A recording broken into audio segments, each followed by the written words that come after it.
15 दिनों से दीनदयाल उपाध्याय गोरखपुर विश्वविद्यालय पूर्ण रूप से सत्ता के अधीन, जो गोरखपुर विश्वविद्यालय की कुलपति प्रोफेसर पूनम टंडन जी हैं, वह सत्ता के गोद में जाकर बैठ चुकी हैं। 15 दिन से गोरखपुर विश्वविद्यालय के परिसर को पूर्ण रूप से परिसर की छावनी बना दी गई है। जगह जगह पर पोस्टर चिपकाए जा रहे हैं, टेंट लग रहे हैं। विश्वविद्यालय के छात्रावास को परिषद के कार्यकर्ताओं के लिए आमंत्रित कर दिया गया है। आप विश्वविद्यालय के अंदर पठन पाठन की प्रक्रिया पूर्ण रूप से 15 दिन से बाधित है।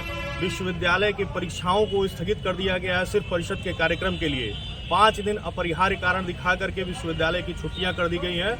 प्रत्येक प्रोफेसरों से, कार्यकर्ताओं से चंदा वसूली का काम किया जा रहा है।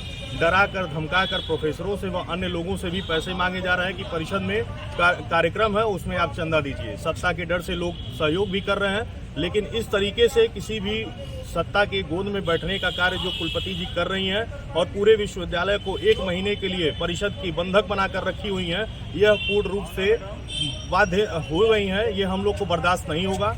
हम यूथ कांग्रेस एवं एनएसयूआई के कार्यकर्ता इसका विरोध करते हैं। वह आज परिषद के कार्यक्रम के 1 दिन पूर्व प्रोफेसर कुलपति मैडम जो हैं, उनको हम लोग घेराव करने जा रहे हैं। उनसे मिलेंगे, अपनी बातों को रखेंगे और कम से कम अपनी संलिप्तता के बारे में वह स्पष्ट करें कि क्या वह प्रोफेसर जो हैं, कुलपति जी हैं, वो विश्वविद्यालय के आम छात्रों के लिए बने हैं या किसी भी सरकार की नुमाइंदगी के लिए बने हैं? क्या वह परिषद के कार्यक्रमों के लिए बने हैं? जो प्रोफेसर अपने सारे क्लासेस नहीं लेते हैं, वह दिन रात परिषद के कार्यकर्ताओं के साथ बैठकर रणनीति बना रहे हैं, कार्यक्रम की रूपरेखा तय कर रहे हैं। भोजन कैसे होगा, गाड़ियां कहाँ लगेंगी, कौन कौन से अतिथि आएंगे, उनके आई कार्ड बना रहे हैं बैठ के। आज तक तो विश्वविद्यालय के अंदर ऐसे प्रोफेसर किसी भी आम छात्र के बीच बैठकर उनके प्रश्नों का हल निकालने के लिए नहीं बैठे कि आप कहाँ आगे की पढ़ाई करिए, कैसे आप आगे सक्सेस मिलेगा आपको।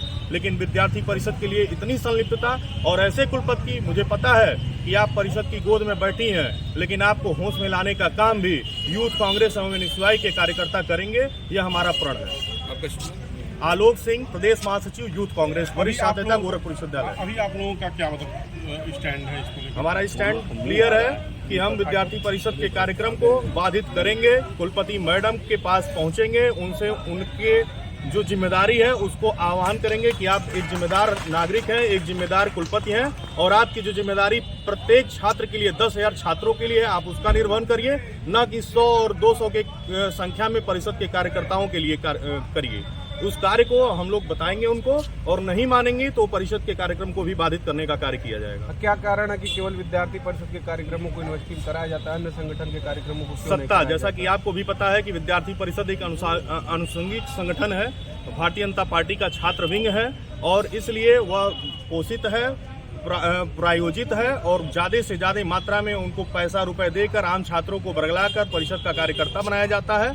और गोरखपुर विश्वविद्यालय में इसी तरीके का काम पिछले 2 महीने से चल रहा है। हम चाहते हैं कि इस तरीके का कार्य और जबरदस्ती छात्रों के ऊपर परिषद का कार्यकर्ता बनाने का जो प्रेशर दिया जा रहा है, यह बंद हो, आम छात्रों का शोषण बंद हो और विश्वविद्यालय का जो मंदिर है, जो प्रांगण है, वो पठन पाठन के लिए होता है, न कि किसी भी संगठन के कार्यक्रम के लिए होता है। तो संवाद भवन, दीक्षा भवन, हॉस्टल और विश्वविद्यालय जिस तरीके से उनके गोद में ले जाकर बैठा दिया गया है, यह नहीं होना चाहिए। और अगर ऐसे काम होता है तो हम चेतावनी देते हैं कुलपति मैडम को कि होश में आ जाए, वरना हम लोग होश में लाने का काम करेंगे।